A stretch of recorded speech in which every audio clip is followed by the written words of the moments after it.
Слава Богу, дорогі друзі, брати і сестри, час настав, і ми будемо розпочинати наше зібрання. І хоча нам дуже приємно зустрітися, правда, один з одним, ми, можливо, не бачились цілий тиждень, хочеться порозмовляти, але ми будемо мати час після зібрання, а зараз є час, коли ми хочемо настроїти своє серце на те, щоб прославити нашого Господа. Тому що я вірю, що ціллю нашого приходу не є наша традиція, не є те, що ми хочемо зустрітися один з одним, тому що це теж є важливо. Але ціль нашого приходу – зустрітися з нашим Господом і подякувати Йому за всі милості, якими Він окружає наше життя. Він достойний, щоб Він був прославлений на цьому місці. Дорогі друзі, брати і сестри, тому що по милості Божій ми дожили до цього часу. Через те, що Він є добрий і любящий Бог, ми сьогодні знаходимося на цьому місці. Його милість обновилася над нами, Його благословіння рясною рікою виливається в наше життя. І коли ти знаходишся в домі молитви, настрой своє серце не просто побути тут, не просто поспівати пісні, а з глибини свого серця воздати славу і хвалу великому, живому і реальному Богові, який достойний бути прославленим серед Його церкви, серед Його народу. І на початку нашого зібрання давайте ми встанемо на наші ноги. І я зачитаю один із псалмів, на основі якого була покладена пісня, яку ми будемо співати наступною. Але тут є дуже цікаві і дуже сильні слова, які сказав Давид. Це є Псалом 33, я буду читати перших 10 віршів. І він каже такі слова: «Я благословлятиму Господа кожного часу, хвала Йому завжди в устах моїх. Душа моя буде хвалитися Господом, хай це почують слухняні і нехай звеселяться. Зі мною звеличуйте Господа і підносьте Його ім'я разом. Шукав я був Господа, і Він озвався до мене, і від усіх небезпек мене визволив. Приглядайтесь до Нього і засяєте, і не посоромляться ваші обличчя. Цей убогий взивав, і Господь його вислухав, і від усіх його бід його визволив. Ангел Господній табором стає кругом тих, хто боїться Його і визволяє їх. Скуштуйте і побачите, який добрий Господь, блаженна людина, що надію на Нього кладе. Слава Господу! Дорогі друзі, брати і сестри, давайте ми прославимо нашого Господа у цій молитві, відкриємо своє серце. Найкращі слова, які ми можемо сьогодні сказати, нехай вони будуть направлені для Нього. Все наше єство, все наше серце, нехай возвеличить сьогодні нашого Бога, тому що Він є добрий для тебе, не для когось іншого, для тебе. Він тебе спас, Він тебе привів у свою церкву, Він тебе визволив від рабства гріха, Він визволив тебе від диявола, Він визволив тебе від страшної участі, Він благословляє тебе. І Він сьогодні чекав на тебе на цьому місці. І Він чекає те, що ти сьогодні приніс для Нього. Чи ти готовий прославити Господа? Він чекає на тебе. Давайте ми будемо дякувати і славити нашого Бога. Молимося. Тебе ми прославляємо, Отець. Ми дякуємо за спасибі Бога через Бога Сина, якого ти не побачив, ти віддав Богу, благословення та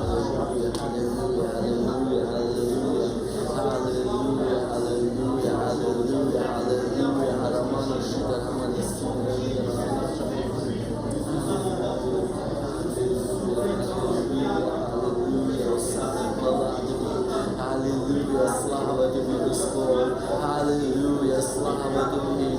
Алілуя, слава тобі, Боже наш! Алілуя, саме хвала тобі, Боже! Я преклоняюся перед тобою, Боже!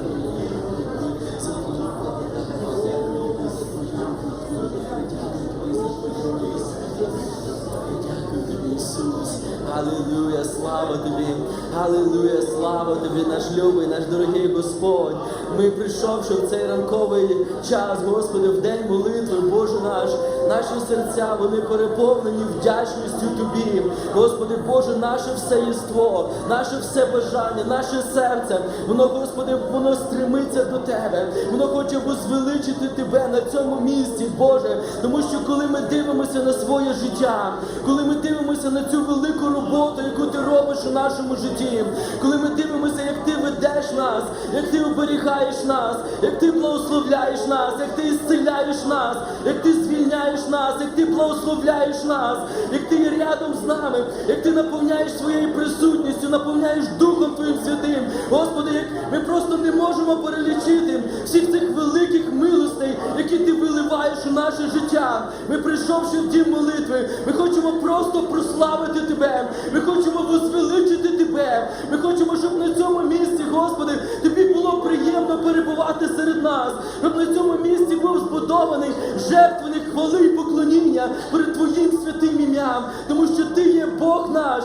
Ти є твердиня наша, Господи, Ти є надія наша у всіх ситуаціях нашого життя. І навіть коли нам буває нелегко, тоді, коли труднощі приходять в наше життя. І я знаю, що багато моїх друзів переживають труднощі, але Ти не залишаєш нас у цих труднощах. Ти ведеш нас, Ти направляєш нас, Ти устрояєш наше життя. По милості Твоїй ми живемо і існуємо. Через те, що Ти є добрий, ми є на цьому місці. І ми можемо жити, і ми можемо славити і величати Тебе, Господь. І тому, прийшовши на це місце, Господи, ми хочемо подякувати Тобі за все те, що Ти робиш у нашому житті, за кожну милість, за кожне добре даяння, за всю Твою доброту і милосердя. Господи, за всю Твою роботу, яку Ти звершуєш в нашому житті.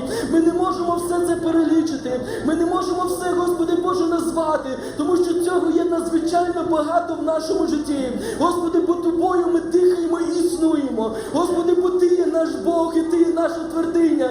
І ми дякуємо Тобі. Ми дякуємо Тобі за все те, що Ти робиш для нас. Господи, ми дякуємо Тобі, що Ти є добрий до нас, Господь, що Ти спас нас, що Ти вирвав нас із рабства гріха і привів нас у свою церкву. І ми не є чужі, і ми не є приходьки, ми є діти Твої, ми наслідники вічності, Господи, не тому, що ми якісь добрі, але тому, що Ти є добрий до нас, що Ти так сильно полюбив нас, що Ти не пошкодував Сина Свого однородженого і віддав у жертву за кожного із нас, для того, щоб ми могли надіятись на вічні оселі, для того, щоб ми могли проводити вічність з Тобою, для того, щоб ми могли радуватись і насолоджуватись, для того, щоб ми могли мати єднання з Тобою. Ми дякуємо Тобі, Господь. Ми хочемо, щоб Ти був прославлений на цьому місці. Господи, за все те, що Ти зробив, за все те, що Ти продовжуєш робити, Господи, в нашому житті. Господи, ці пісні, які будемо співати, молитви, Господи, хай все це буде для слави Твоєї, і хай воно буде приємним. В ім'я Ісуса Христа Тобі, єдиному Богу, Отцю і Сину, і Святому Духу. Амінь.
Дякую тобі, Господь, ми ще раз, Господи, поклоняємося Твоєму великому і чудному імені. Слава Тобі, Боже вічний. Дякую Тебе, Господь, що Ти, Господи, привів нас на це місце, Господи, в церкву Твою, де ми можемо поклонитися Тобі, Господь, ми можемо, Господи, виразити, Господи, одноголосно хвалу Тобі, слава Тобі, честь Тобі, поклін Тобі. Ми поклоняємося за всі Твої благодіяння, за всю Твою милість і любов Твою, Господь, якою Ти окружаєш нас. Слава Тобі, Боже вічний. Дякую Тобі, Господи, що Ти даєш нам можливість поділитися цією любов'ю, де окружаєш всепожарищий Господь, що ти нас спас, що ти помилував нас. Слава тобі, наш Цар Небесний, поклоняємося тобі, бо ти є найбільший Бог, ти є Господь, Бог над богами, цар над царями, і Господь є Бог над усією землею. Слава тобі, наш Цар. Ми поклоняємося тобі, величаємо твоє святе, велике і чудне ім'я. Хвала, хвала тобі, Господь, хвала. Ти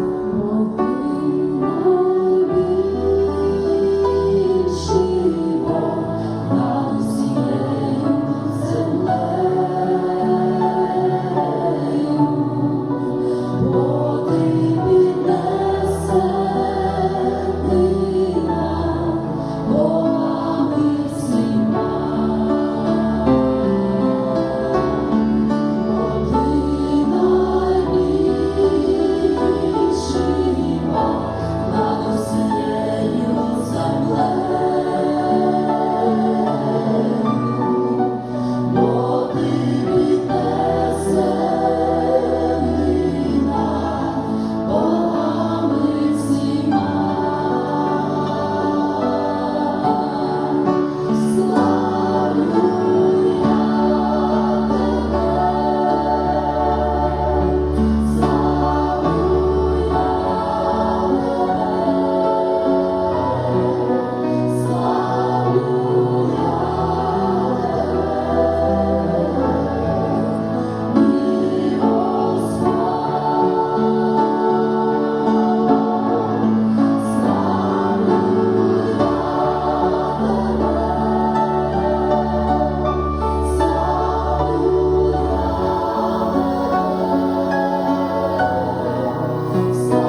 за Твою доброту, за Твою любов, Боже, великого, прекрасного, святого, любящого, доброго Господа. Ми преклоняємося перед Тобою, Господи, Боже мій. Ми дуже потребуємо Твоєї присутності в нашому житті. Ми дуже потребуємо того, щоб Ти благословив, Господи Боже, наше зібрання, Господи. Ми хочемо так, Господи, відчувати Твою близькість. Ми хочемо, Господи, так, Господи, бути близько до Тебе, Отець наш дорогий. Я прошу Тебе в ім'я Ісуса Христа, благослови кожного присутнього на цьому місці, Господь Боже мій. Благослови тих, хто прийшов стомлений, благослови тих, хто прийшов змучений, благослови тих, хто прийшов, Господи, в хворобах, благослови тих, хто прийшов в біді, благослови тих, хто прийшов в безвихідній ситуації, Господи, тих, хто прийшов, Господи, і не знає, куди йти далі. Дух Святий, я прошу, візьми в уділ це зібрання. Дух Святий, роби свою роботу в кожному серці. Можливо, є хтось прийшов в грісі. Нехай Твоя любов обгорне кожне серце, яке знаходиться на цьому місці. Нехай Твоя любов торкнеться кожного серця, хто є на цьому місці, Господь. Ми потребуємо Твоєї присутності. Ми нуждаємося в дії Твоєї, Господи. Ми нуждаємося в Твоєму дотику. Ми нуждаємося в Твоєму керівництві. Господи, ми хочемо, щоб це зібрання, Господи, воно було в Твоїй присутності, Господь. Щоб ми сьогодні могли бути близько біля Тебе. Господи, щоб ми сьогодні могли почути Твій голос. Щоб ми могли сьогодні, Господи, відкрити своє серце перед Тобою, Отець дорогий. Я прошу Тебе, благослови це зібрання. Благослови кожного присутнього на цьому місці, Господь. Благослови своїм благословінням. Ти знаєш потребу кожного, хто з якою прийшов. Господь, нехай сьогодні будуть сповнені ці потреби. Нехай сьогодні прийде відповідь від Тебе. Нехай прийде укріплення і утішення від Тебе на тих, хто потребує цього, Господи. Нехай прийде слово, Господи, від Тебе для тих, хто нуждається в Твоєму слові. Господь, дій сьогодні на цьому місці. Ми просимо це в ім'я Ісуса Христа. Благослови кожного із нас і будь прославлений наш любий Бог, Отець, Син і Дух Святий. Амінь.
слава Богу, брати і сестри. У нас матеріальне служіння, і я дякую Господа за те, що ми можемо разом всі, кожний бути учасником в цьому служінні. І завжди бути учасником служіння то є чудово, прекрасно і благословенно. Амінь. І навіть радісно. Ми будемо дякувати Господа за Боже благословіння. І 72-й псалом, 28-й вірш говорить так. «А мне благо приближаться к Богу. На Господа Бога я возложил мое упование, чтобы возвещать все дела Твои». Давайте ми разом вставшимо, подякуємо Господа за Його благословіння, за здоров'я, за те, що милість Божа є над нами. І ми ніколи не зможемо змінити Божу любов. Як ми живемо, як ми поступаємо, скільки ми даємо, бо Бог вже полюбив нас. Незалежно від того, що ми зробили, доброго чи злого, Бог вже полюбив і віддав свого улюбленого Сина за мене і за тебе, за мої і твої провини. Через це Його любов є навіки. Алілуя. Господи, ми дякуємо Тобі, прославляємо Твоє святе ім'я. І Ти є достойний сьогодні в цей ранок прийняти славу і честь. Ми поклоняємося Тобі. Ми любимо Тебе, Господи, і ми вдячні за те, що ми можемо переживати Тебе, Твою славу. Ми можемо чути Твоє Слово, Твій голос, Господи, бути Твоєю церквою, невістою. Хвала Тобі, Господи, хвала за велику, безмірну Твою любов до кожного із нас. Слава Тобі, Господи, хвала Тобі, Боже. Хай Твоя церква буде благословенна Тобою. І в цей ранок, Боже, ми молимося. Благослови Твою церкву, благослови кожний дім. Зійшли Твоє благословіння. Господи, оскільки ми маємо матеріальне служіння, благослови матеріальну Твою церкву, Твоїх дітей, благослови. Ти сказав, я благословлю бути головою, а не хвостом. Ти сказав, що Твоє благословення прийде, але Ти поставив умову, що якщо ми будемо виконувати Твоє Слово, якщо ми будемо служити Тобі, любити Тебе, жити для Тебе, Ісус, благослови кожного із нас. Переглянути наші шляхи, наші дороги, наші думки, наше служіння Тобі, нашу любов, Господи, щоб не тільки на устах було Твоє ім'я, але наше серце було наповнене Тобою, щоб в нашому серці було місце для Тебе, Господь. Боже, і ми відкриваємо сьогодні нашу руку, щоб благословляти Твоє святе ім'я. Господи, ми ніколи не зможемо віддячити Тобі, але, Господи, то є наша любов. Коли ми жертвуємо, коли ми даємо матеріально для церкви, на служіння, Боже, тим самим ми підтверджуємо, що Ти благословляєш нас. Хвала Тобі, ми дякуємо Тобі, ми любимо Тебе. Благослови кожний дім, кожну сім'ю, благослови матеріально. Боже, може хтось переживає, хто не має здоров'я, хто, може, не має роботи, хто не має фінансового успіху. Благослови, Господи. Благослови молодь, яка навчається. Господи, дай мудрість, пішли Твоє благословіння, прийняти правильне рішення, зробити правильний крок в своєму житті, вибрати правильну професію, направлення в ім'я Ісуса Христа. Благослови, Господи, і ми благословляємо з дому Господнього для Твоєї слави, Бог Отець, Син і Дух Святий. Амінь. Ми маємо дві жертви сьогодні, загальна церковна і на діла милосердя. Хай Господь благословить. Номер 540. 540.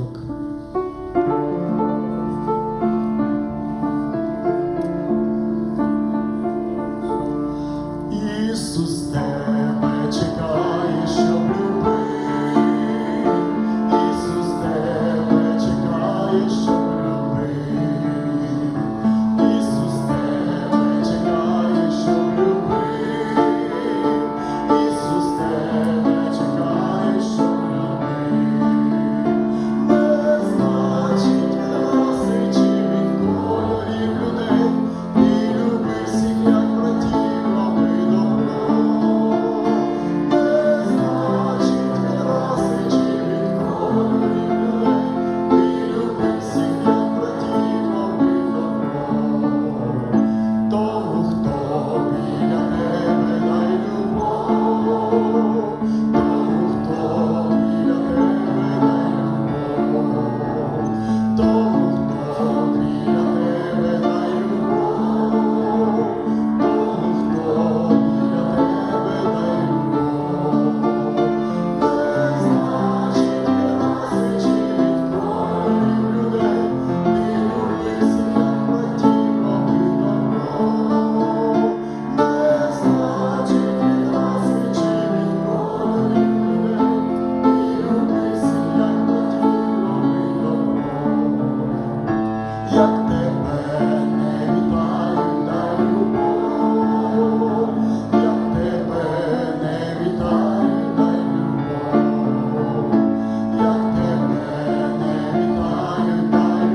Слава Господу, дорогі брати і сестри.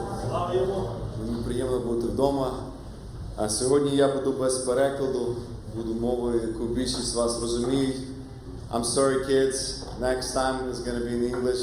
We're going to cover this similar topic and a similar message at the youth service.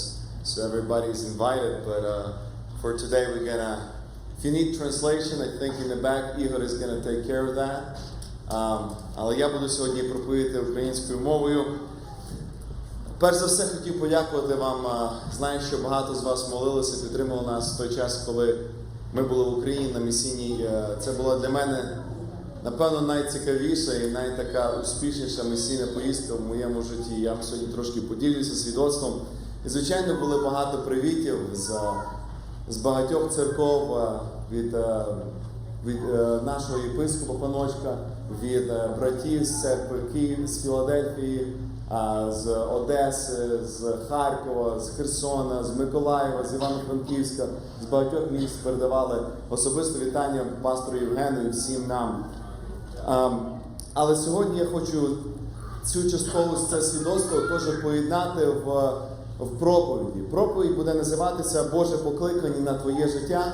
У нас будуть слайди, якщо можна виставити їх. Якщо можна поставити перший слайд, я хочу прочитати місце Писання Єфесян 4.1. Ephesians 4.1. Отож, благаю вас, я в'язань у Господі, щоб ви повідавалися гідно покликання, що до нього покликано вас. Щоб ви поводилися згідно покликання, що до нього покликано вас. Тут апостол Павло, він пише до Єфесян, що кожного з нас, кожного християнина, кожної дитини Божої є покликання на своє життя. І знаєте, деколи у нас за такі запитання. Kids, you understand what покликання means? It's a calling, right? You have a calling on your life. And нас часто задається таке запитання, ну а яке моє покликання на моє життя? Чи мені треба бути в служінні? Яку мені професію вибрати, на яку мені роботу піти. І знаєте, така картинка, ти стоїш і стільки дверей, якісь з них привідчинені, якісь закриті, в якісь треба стукати. І запитання стоїть перед Богом, ми часто задаємо: Господи, ну покажи нам, куди йти. І деколи ми очікуємо, що Бог якимось таким надприроднім шляхом через ангела появиться нам і скаже: ти повинен робити то і то. Але як ми знаємо, як правило, так Господь дуже рідко говорить. Якщо, знаєте, це виняткові випадки коли Господь саме таким чином говорить, а ми знаємо через Біблію, що, як правило, саме основний такий метод, це Господь говорить через людське серце. В тихому війні. Це Бог говорить до нашого серця. І саме так Він нас керує, куди йти, які є покликання в наше життя. Але я би сьогодні хотів показати вам таких 5 практичних речей, якими ми, як християни, можемо побачити, де наше покликання є на життя. Перше, це те, що ми бачимо потреби цього світу. І подивитесь на цю картинку, ви бачите бездомну людину. І комусь стане дуже жалко цієї людини, і хтось захоче допомогти їй. Хтось побачить собаку, хтось захоче допомогти тваринам. Я не знаю, є такі серед нас чи немає, але люди сприймають оцю саму картинку зовсім по-різному. А для когось взагалі це буде, ще одна картинка. Розумієте, кожен з нас має певне бачення цього світу і є потреби в цьому світі. І деколи буває, що ти дивишся, і тебе серце починає боліти за ту чи іншу проблему. От, наприклад, коли ми були в Україні, я зустрічався з братом Миколою Кулебою. Він з адміністрації президента відповідальний за дітей України. І його серце просто, бачиш, людина розривається за дітей. Це його. Він побачив цю проблему в Україні, так само, як Геннадій Махненко і інші, що є ця конкретна проблема в Україні, і це і потреба цього світу. І його серце відкрилося. Тому так само в нашому житті, брати і сестри, ми деколи можемо бачити певні проблеми цього світу. І Господь говорить до нас, що це є твоє. Ти повинен діяти в цьому напрямку. Це може бути покликанням твого життя. Тому перше, це потреби цього світу. Друге, це, я б так би сказав, захоплення і інтереси, які ми маємо. Бачите, цей чоловік, який сидить за піаніно, видно, що він це любить. Це його. Він сідає за піаніно, і в нього зразу понеслась душа в рай. Ви бачите, тобто в нас є свої захоплення, є свої інтереси, є ті речі, які Господь поставив нам на серце, і нам це подобається. Комусь, можливо, спорт, комусь, можливо, музика, комусь подобається, як мені, наука, математика. Тобто в нас є ці інтереси, і Бог може використовувати ті таланти, ті інтереси, які є в нашому житті, щоб вести нас через наше покликання нашого життя. Знаєте, є такий вірш, відомий в псалмах, написано, Псалом 37:4, написано, що «Хай Господь буде розкіш твоя, і Він сповнить тобі твого серця бажання». Ми часто цей псалом цитуємо на дні народження, кажемо, хай Господь сповнить тобі бажання твого серця. Але може бути і так, що Бог ставить в твоє серце ці бажання, тому що Він так хоче вести твоїм життям. Він хоче показати тобі, яке твоє покликання в твоєму житті.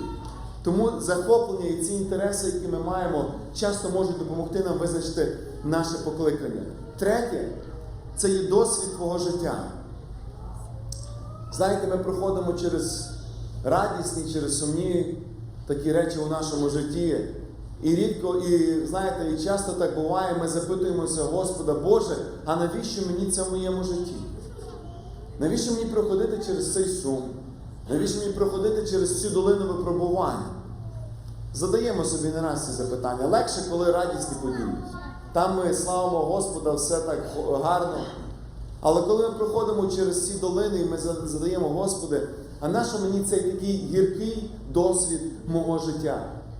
А можливо таке, що Господь використовує цей гіркий досвід для того, щоб реалізувати тебе в твоєму житті, в твоєму покликанні. Ми знаємо, у нашій церкві є брати і сестри, які пройшли через дуже важкі випробування. Хтось був в залежності, когось померли рідні, близькі в молодому віці. Але ми бачимо також цих братів і сестер, які зараз в служінні, які горять для Господа, які є місіонерами, які їздять по цілому світу і проповідують Євангелію, і кажуть, мене Бог звільнив, і Він може звільнити тебе. Коли я це скажу, комусь залежному або ще комусь, вони скажуть, ну хорошо, в тебе все добре, ти ніколи не мав цієї проблеми. А коли людина, яка пройшла через цю проблему, отримала перемогу, Господь провів через цей гіркий досвід її життя. І коли така людина говорить свій досвід, її слухають. Її слухають і дуже уважно. І тому деколи такі гіркі переживання, такий гіркий досвід нашого життя може бути частиною покликання нашого, коли Господь використовує це для того, щоб приводити інших до себе. Четверте – це рекомендації інших людей. Ви знаєте, деколи так говорять в нас в Україні, що збоку видніше. І ми маємо наших батьків, які можуть дивитися на нас і казати, ти знаєш, в тебе це виходить добре. І може тобі треба попробувати це. Можливо, це бути пастор, або диякони, або служителя, які теж побачать, або молодіжні керівники, які побачать у вас якийсь талант і скажуть, тобі треба це попробувати, тому що в тебе це є. Ми бачимо це в тобі. І нам треба дослухатися до цих порад, тому що Господь дуже часто говорить через інших у наше життя. Він говорив до Мойсея через Аарона, Він говорив до Давида через Йонатана, Він говорив до Павла через Варнаву. Дуже багато є прикладів, коли Господь саме через інших відкриває наше покликання. Тому це четверте, це є рекомендації інших людей. І останнє, п'яте, це є, як би то сказати, експеримент. Треба спробувати. Знаєте, я себе, напевно, в дитинстві уявляю таким, як на цій картинці, знаєте, пробував дуже багато речей. Я любив шахи, грати в шахмати, я любив займатися плаванням, любив займатися музикою, навіть пішов в школу права. У всьому провалився. В мене не вийшло так до кінця добре нічого з того. І я став економістом. Знаєте, деколи жартомає каже, можливо, це і у вас такий має бути шлях. Якщо у вас нічого в житті не вийшло, може вам треба стати економістом. Але реально, якщо подумати, то нам потрібно попробувати деколи в житті. Стати на кафедру, можливо, попробувати проповідувати. Раз не вийшло, другий раз не вийшло. Але Господь відкриває наші таланти в процесі. І дуже важливо, щоб ми пробували себе в різних служіннях, щоб ми пробували себе в різних талантах. Тому от таких 5 практичних речей, через які Господь може відкрити наше покликання. Перше – це потреби цього світу, друге – захоплення або наші інтереси, третє – це досвід, часто гіркий досвід нашого життя. Четверте – це те, що інші нам говорять люди.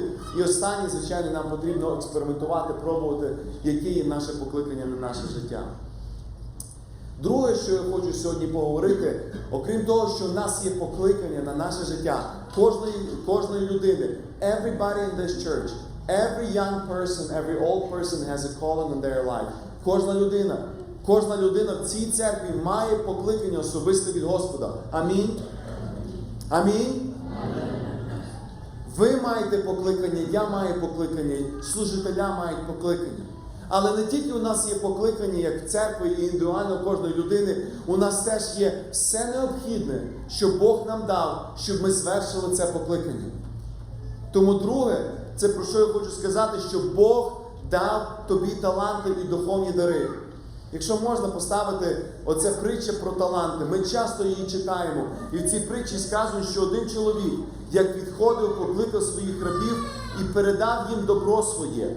Одному він дав 5 талантів, а другому дав 2, а ще одному дав 1. Кожному за спроможністю його. І відійшов. А той, що взяв 5 талантів, негайно пішов і орудував ними. І набув він ще 5 талантів. Так само і той, хто взяв 2, і пішов і 2 інших набув. Тобто ми бачимо, що кожна людина має таланти.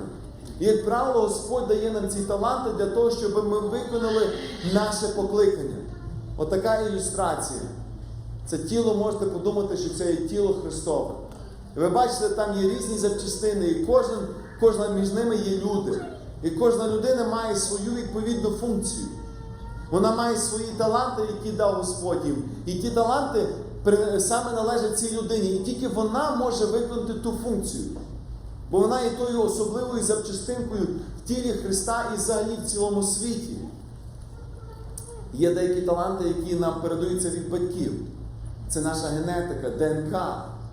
Батьки наші є, знаєте, який батько, такий син. Так? Частково це передається саме через такі генетичні речі. Але є і інші таланти, духовні дари, які ми, як діти Божі, отримаємо, коли ми народжуємося згори. Коли ми народжуємося згори, Господь дає нам Святим Духом духовні дари. І цей дар отримує кожен з нас. У когось цей дар може бути вчителя, в когось може бути пророцтво, в когось може бути служіння, підбадьорення, великодушність, лідерство, милосердя, віра. Ці всі таланти, вся церква, вона має ці таланти. Кожна людина має окремий талант. І ці таланти для того, щоб ми служили Богу, щоб ми збудовували церкву, щоб ми поширювали Євангеліє по цілому світу. Ви знаєте, хтось з вас каже, але у мене небагато талантів. У мене там є 1, 1,5, хтось скаже половина таланту. Я вам скажу, що це нормально. Це нормально, тому що ми надію не кладемо на свої таланти. Ми не можемо класти надію на свої таланти, але ми кладемо надію на того, хто дав нам ці таланти. Пам'ятаєте цю історію, коли Христос підійшов до своїх учнів і каже, ви нагодуйте 5000 чоловік. А вони що йому кажуть? Та відки? Та ми не маємо нічого. От є трошечки, 5 хлібів, 2 рибини. Це все, що є. Оцей талант, який є, оце от нас є. А Христос що каже? Ви дайте мені то, що у вас є, а я умножу. І 5000 людей є нагодовані через цих 5 хлібів і 2 рибини. Оце наш такий приклад для нас. У нас є маленькі ці таланти, можливо, вони не є великі. Але ми, коли за нами Христос, коли за нами Бог, Він помножує це. І Він використовує ці таланти для великого, для свого царства. Якщо взяти, то саме основне покликання нашого життя – це, звичайно, покликання проповідувати Євангеліє. Звіщати добру новину. Тому що в Марка 16:15 Христос сказав такі слова: наприкінці свого земного життя, поки Він ще був тут на цій землі, саме основне, що в нього було на серці, Він сказав: ідіть по цілому світу та всьому створінню Євангелію проповідуйте. Всьому створінню. І сказав всім, ми всі, кожна людина в цьому домі молитви є проповідником Слова Божого, є місіонером. Ви знаєте, хтось може сказати, а як я можу це зробити? Я ж не є місіонер. Ну це не так. Це не так. Ми маємо таку деколи ментальність, що місіонери – це ті, хто зараз в Мексиці, в Африці, поїхали на Україну, от ти місіонер. Ми сьогодні в цій церкві є місіонери. Кожна людина місіонер. Я навіть люблю використовувати такий вираз – місіонер під прикриттям. Хтось бачив цей фільм, особливо молодь. Kids, you saw this movie. Just be honest with your parents. Yes, of course, about the Superman. Ви знаєте, оце такий фільм, можливо, не ідеальна аналогія, але вона є аналогія. Супермен є така людина, яка в повсякденному житті, він Кент Кларк, його звати. Він простий журналіст. Ходить на роботу, має окуляри. Але коли якась біда трапляється, він свою сорочку знімає, а там зразу S, Супермен. І він готовий допомагати цілому світу. Так само приблизно і у нашому житті. Ми ходимо на роботу, хтось з нас має бізнес, хтось з нас є професор, хтось з нас є лікар, хтось з нас є інженер, хтось працює на таксі, хтось є священником. Але ми всі в середині є місіонери. Ми відкриваємо, тобто наша робота – це просто прикриття. То, що я є професор, це знову ж таки для мене це прикриття.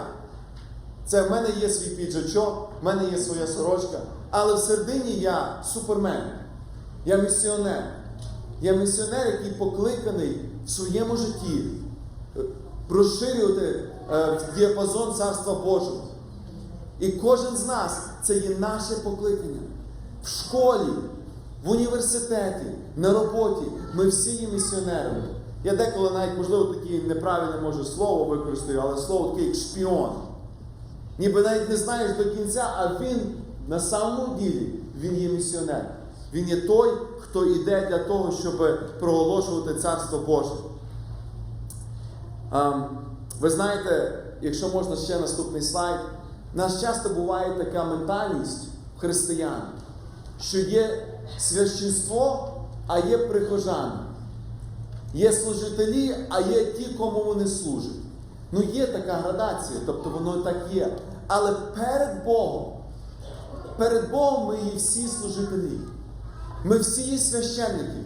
І це не мої слова, це слова апостола Петра, який каже в 1 Петра 2:9: ви є вибраний рід, ви є священство царське, народ святий, люд власності Божої. Тобто усі люди, які є в Царстві Божому, які є частиною тіла Христового, є священники перед Богом. На одній тій самій картинці ви бачите Папа Римський, який служить католицькій церкві, священнослужитель. І є водій таксі. І можна сказати, один є священник, другий є просто таксист. Так. Але насправді, як один, так і другий є священнослужитель перед Богом. Бо тому що ми є храм Духа Святого. Ми є священниками перед Богом в Новому заповіті. В них є різне місійне поле. Один працює там, другий таксі, і він таксист, як таксист кожен день має дуже багато людей, з якими він може поширювати Царство Боже. Він може бути місіонером на своїй роботі. Мартін Лютер сказав в свій час такі слова, що слово священник повинно вживатися так часто, як і слово християнин. Тому що всі християни є священниками перед Богом. І ми деколи забуваємо про це. Ми забуваємо про те, що ми є служителі перед Богом. Всі з нас є служителя перед Господом. І останнє, що я вам хочу сьогодні сказати, і трошки поділюся тим, що було на Україні, це те, що ми покликані виконувати те покликання там, де ми є. На роботі. Як часто саме, напевно, кращий варіант розповсюджувати Царство Боже і звершувати те покликання, до якого Бог покликав нас, це там, де ми є. Ми пам'ятаємо цю історію про Естер, до якої в один час були сказані такі слова: а хто знає, чи не на час, як оцей, досягла ти царства? Хто знає, чи Бог не поставив тебе в школі, там, де ти є, щоб ти проповідував Його Слово? Who knows, maybe the school that you go to is the exact place that God wants for you to be so that you can proclaim His gospel there. The university that you attend can be that platform where you can spread the gospel. Може, робота, на якій ви працюєте, саме то місійне поле, де Бог поклав вас. І я вам скажу, що я не зможу там працювати. Пастор Євген там не зможе працювати. Елес, Петро, ми не зможемо зробити ту роботу, тільки ви зможете її зробити там, де ви є. І Бог вас стратегічно поставив на тому місці. Я вам просто наведу приклад. Перед тим, як їхати в Україну, я заїхав, був в Нью-Джерсі, був в одній церкві, брат Сергій Папірник передавав теж вітання нашій церкві, і вони, в одній їхній церкві є така компанія, яка NJPD, New Jersey Police Department. No, I'm kidding. It's New Jersey Папірник Денисюк. То нас, як правило, знаєте, українці, як компанію назвати? Своїм іменем, да? Якщо мене звати Петро, то Peters Company, якщо мене звати там якісь інакше, то нас буде і так само там, Папірник Денисюк. І що мене здивувало в цій компанії, у них десь 150 робітників. І я думаю, вони мені хотіли показати свій бізнес, я прийшов, ще в п'ятницю мене запросили для того, щоб поділитися своїм свідоцтвом. Я кажу, це бізнес, І я приходжу, вони мені показують, класна компанія, вона мультимільйонна компанія, працюють, такі в них класні висновкові є кабінети, вони займаються пламенем, тобто вони, як це сантехніка. І в них є свої величезні склади, але що мене здивувало? Це оця картинка з лівого боку, внизу. Вони зробили в себе в компанії зал для служіння. Зал для служіння. У них в понеділок починається робота з молитви. А в п'ятницю закінчується служінням для всіх робітників. Хто хоче, той приходить. 150 робітників, більшість з них є невіруючі. Вони беруть віруючого робітника і ставлять в компанію з невіруючим. Щоб вони йшли по роботі і щоб віруючий міг впливати на того невіруючого.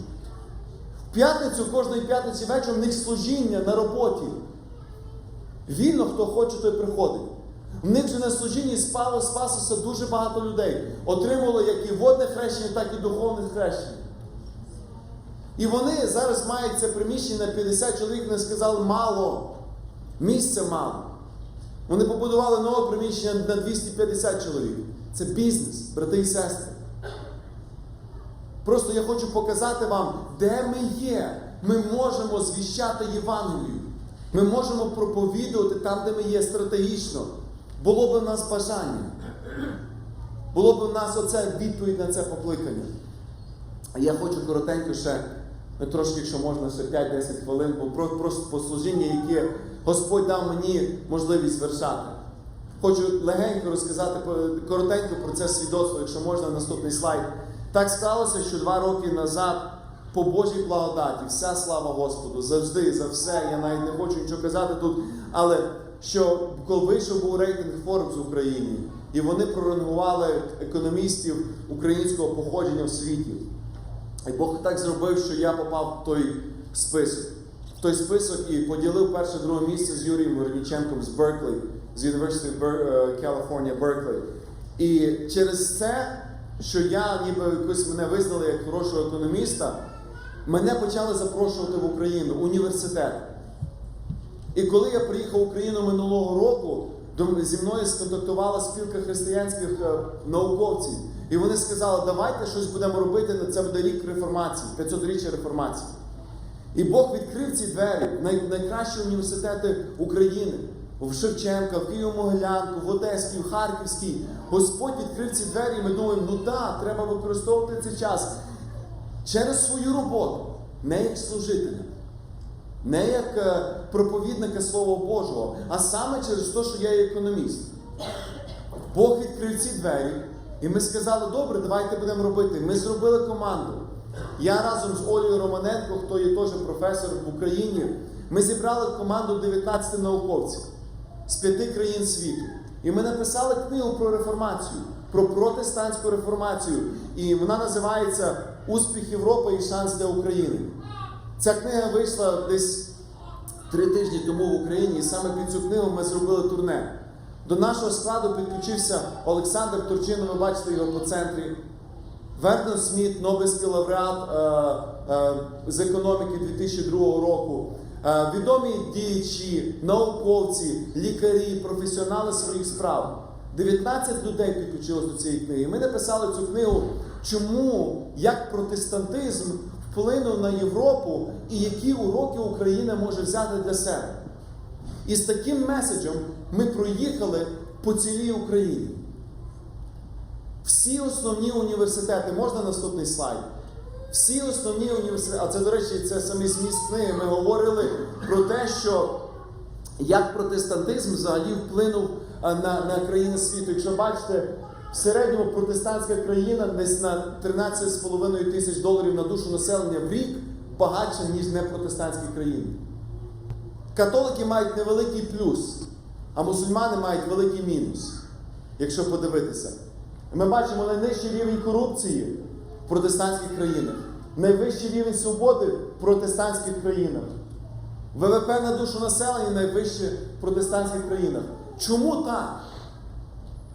І от ми з таким меседжем проїхали фактично по Україні, розповідаючи, як саме протестантизм і реформація вплинула на розвиток Західної Європи і Сполучених Штатів Америки.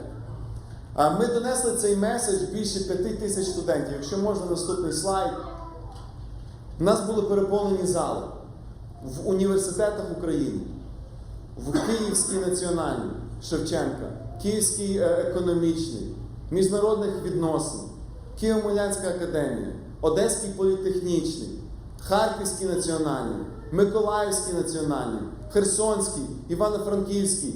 Університети відкривали перед нами двері, і ми разом з професором Смітом, з цим Нобелівським лауреатом, їхали по всій Україні і говорили про те, як протестантизм змінив свій час Європу. Уявіть собі, найбільші університети України мали заповнені зали і слухали про те, як протестантизм може вплинути, як біблійні цінності. Ми навіть не так робили наголос на протестантизмі, як на тому, На чому він побудований? На Біблії. І ми говорили, що для України, якщо є і шанс якийсь, то цей шанс полягає в тому, щоб Україна почала читати Біблію. Я, коли закінчував ці лекції, я запитував таке запитання в людей. Скажіть, будь ласка, хто з вас себе вважає християнином? І в нас за статистикою в Україні десь 92% людей вважають себе християнами. Тому весь зал, як правило, піднімав руки. Я потім казав, дякую, опустіть, будь ласка, ваші руки. А тепер, хто з вас прочитав Біблію від початку до кінця? Хоч один раз в своєму житті. І де-не-де там 1-2 руки піднімалися. І я давав людям такий челендж, казав, дивіться, в мене одна просьба до вас. Прочитайте Біблію від початку до кінця. І живіть за тими принципами, які написано в Біблії. І ви побачите, який буде результат для України.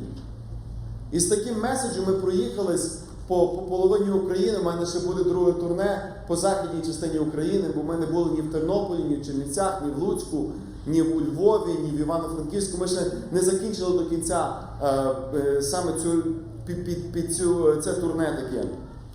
Але, до речі, якщо у вас буде бажання, я привіз декілька копій сюди теж з України. Можете підтримати мою місійну подорож, бо це все відбувається за власний кошт. Нам держава не дала ні копійки на цей проект. Ми тільки витрачаємо гроші, знаєте. Але слава Господу, що Бог дав таку роботу, що теж можна себе підтримувати самому свою місійну діяльність. Але якщо у вас буде бажання прибрати цю книгу, ми будемо в кінці служіння, зможете підійти, в нас там будуть копії. Але знаєте, я просто вражений, як Господь використав цю платформу через мою роботу для того, щоб звіщати і проповідати такий дивний, можливо, нетрадиційний спосіб Євангелії тисячам людей. І в тих місцях, які я собі би 10 років назад, я б навіть не міг подумати, що так двері повідкриваються. Ми мали зустрічі, нас Верховна Рада запросила. Ми мали зустрічі з першими лицями нашої країни, з міністрами нашої держави. Я от одну зустріч, якщо можна, ще останню покажу. Це було з міністром освіти України. Міністр освіти сказала нам особисто, мені дала всі особисті свої контакти, сказала, Роман, ми готові вас заключити в працю. У нас навіть відкрита до вас позиція в міністерстві, якщо хочете працювати. Я сказав, я цього не буду робити, але я зможу допомогти вам, якщо у вас є таке бажання, що ми зможемо допомогти для того, щоб в українську освіту вводити ці цінності, на яких була побудована колись в свій час Америка і Європа. У нас зараз, звичайно, відбувається вихід цих цінностей.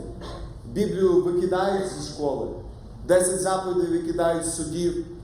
Але успіх Європи, успіх Америки почався саме того, що люди побудували своє життя на заповідях не вкради, не обмань, не чини корупції. Це з цього жде все.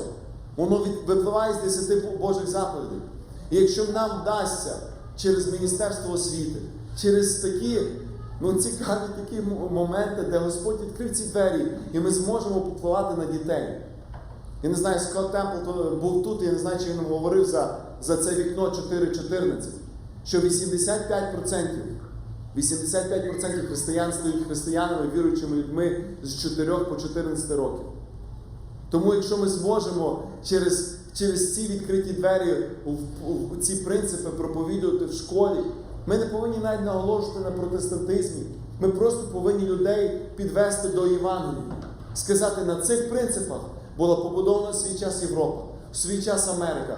І ці принципи призвели до колосального економічного розвитку, політичного, правового, культурного, освітнього, наукового, медичного. Про це все ми пишемо в цій книзі. Про ці всі позитивні наслідки, які сталися, тому що люди послухали Слово Боже.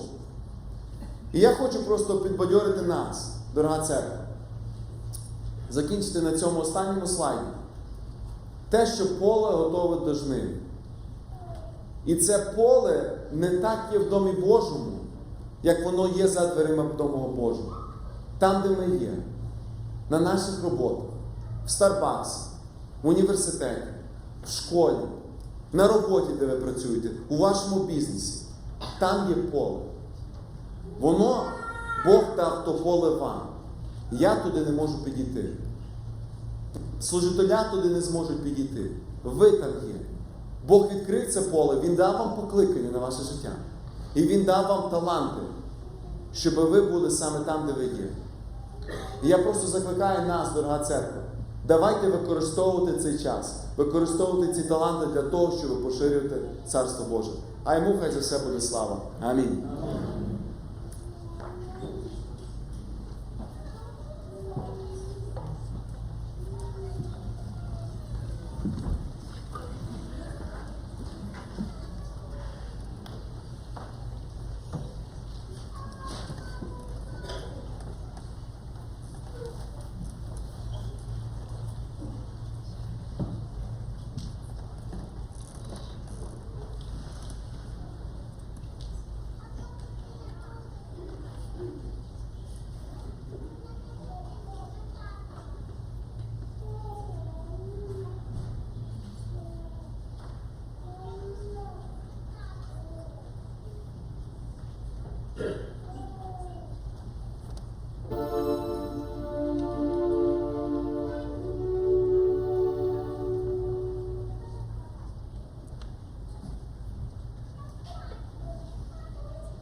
лине всюду Богу слава. Алілуя!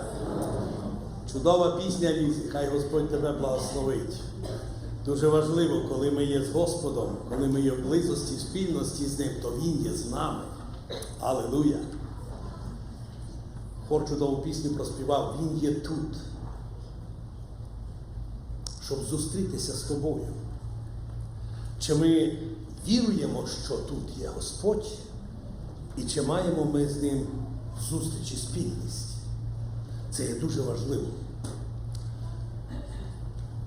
Ми дуже вдячні Богу, що справді такий час, який ми зараз живемо, час свободи, час, коли Слово Боже є доступне, коли Євангеліє проповідується, коли йдуть ці радикальні переміни в цілому світі, коли бувші пострадянського Союзу країни піднімаються, навертаються до Бога, це приємно чути. Але ми розуміємо, що ми будемо сильними тоді, як церква, коли ми будемо в Божій волі, коли ми будемо освячуватися, коли ми будемо приближатися до Нього. І ми не згубимо те світло, яке Він засвітив в день нашого покаяння, коли Він дав прощення, звільнення, усиновлення, нове життя і життя вічне. Тому що Христос хоче, щоб Його церква, вона була живою, сповненою Духа Святого, і щоб продовжували проповідувати Євангелію, бо літо Господнє ще продовжується. Двері спасіння ще є відкриті. І наша особлива молитва про те, щоб Господь освячував свою церкву. Бо в нього іншого інструменту немає, тільки церква. Тому що Ісус Христос прийшов в цей світ, щоб звістити Євангелію, щоб через Євангелію народилася церква. Це люди, які покаялися, отримали прощення гріхів, нове життя і життя вічне. І Він дав повеління для церкви. Ви є сіль землі, ви є світло для світу. Ви повинні нести цю Євангелію. І якщо церква сьогодні не виконує цю місію, тоді хто її повинен виконати?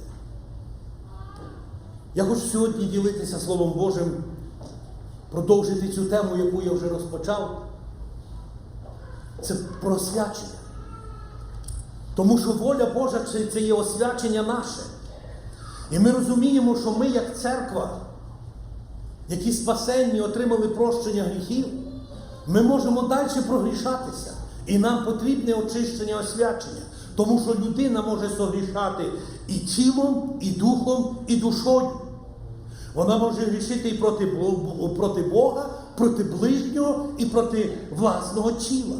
І саме ці гріхи, які чинить людина, вони сквернять її. Тому оце освячення, воно повинно звершуватися і над тілом, і над духом, і над душою. Про що ми говорили раніше. І саме оце Слово Боже, це є перший засіб для очищення і освячення, який залишив для нас Господь. Тому що це Слово, як ми нагадували раніше, воно проходить до поділа духа, душі, суглобів, мозгів, воно судить думки наші і серце наше. Христос тому сказав, через Слово Моє, яке ви чули, ви вже чисті, коли воно злучається із нашою вірою. Ми говорили про те, що другим засобом освячення нашого – це є кров Ісуса Христа, яка очищує нас від всякого гріха. Тому що в законі кров всіх тварин, яка проливалася, вона була тільки прообразом цієї божественної крові Сина Людського на Голгофському хресті, яка очищає від всякого гріха. Минулий раз я говорив про Духа Святого, який сприяє очищенню нашому, який працює над очищенням і освяченням нашим. Бо саме Бог звершує наше освячення через Духа Святого. Написано, нехай освячені будуть цілком досконало і дух, і душа, і тіло. Що ми були непорочними день з'явлення Господа нашого Ісуса Христа. Сьогодні я буду говорити про саме ім'я Ісуса Христа, Його заступництво перед Отцем, щоб нас освячувати. Тому що воля Божа це є освячення наше. А тепер хочу сказати, що світ завжди потребував, люди, які жили в цьому світі, потребували посередника між Богом і людиною. І ми про це читаємо у Йові, і він сказав, нема би посередника, хто би на нас обох поклав руку, хто би розсудив, хто би міг розсудити нас. Йов вважав себе праведним, і він був ним, бо Бог ним хвалився. Але те, що його постигло, він не міг зрозуміти. Його осуджували, його зневажали, його казали, ти тайно грішив і так далі. Тому і сталося це з тобою. І він нічого не міг показати. Але ми розуміємо, що настало виповнення часу, що Бог послав свого Сина Ісуса Христа, який помер на хресті, який воскрес, який вознісся в славі і засів по правиці Отця. І Він саме несе оце служіння первосвященника. І Він, бо ми знаємо, що за законом ставилися первосвященники. Про це написано є у Євреїв 5 розділі з 1 по 3 вірша. Написано, кожен бо первосвященник, що зміж людей вибирається, настановлюється для людей на служіння Богові, щоб приносити жертви за гріхи, і щоб міг співчувати недосвідченим та заблудженим. І він сам був перейнятий слабістю. І тому він повинен був як за людей, так само і за себе самого приносити жертви за гріхи. Це було служіння первосвященника. Але ми говоримо про Ісуса Христа, який є посередником між Богом і людиною, який є первосвященником, який є заступником перед Отцем за наші гріхи. За наші з вами гріхи.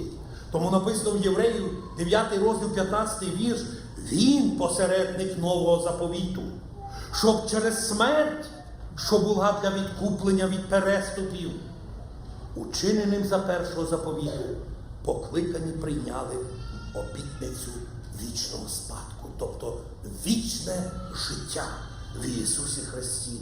Тому Павло пише до Євреїв 8 розділі, маємо первосвященника, що засів на небеса по правиці престолу величності. Якраз служіння первосвященника заключалося, щоб заступатися за людей, за їхні провини, щоб заступатися перед Богом.